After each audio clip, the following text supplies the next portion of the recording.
कि वह सदन में रचनात्मक और सक्रिय भागीदारी निभाएं। लोकतंत्र में सहमति असहमति ये सदन नारेबाजी तख्तियों के लिए नहीं है।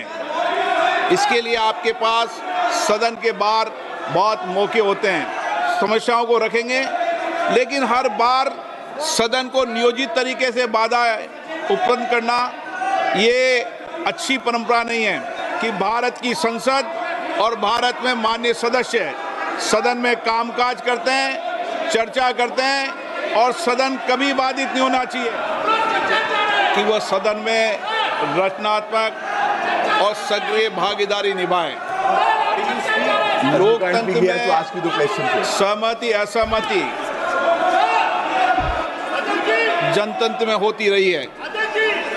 वैचारिक मतभेद भी होते हैं, लेकिन उसकी चर्चा संवाद से उसका समाधान निकलता है। मैंने पिछले सत्र के अंदर भी आप लोगों से आग्रह किया था कि हम दुनिया के सबसे बड़े लोकतंत्र हैं, हमें अच्छी परंपराएं, अच्छी परिपाटियां डालनी चाहिए।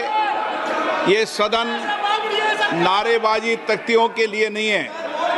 इसके लिए आपके पास सदन के बाहर बहुत मौके होते हैं। मेरा आपसे हमेशा प्रयास रहता है कि आपको जनता ने चुनकर भेजा है, आप उनकी अपेक्षाएं, आकांक्षाओं को अभिव्यक्ति करो, उनकी कठिनाई, चुनौतियों पर चर्चा करो, मुद्दों पर चर्चा करो।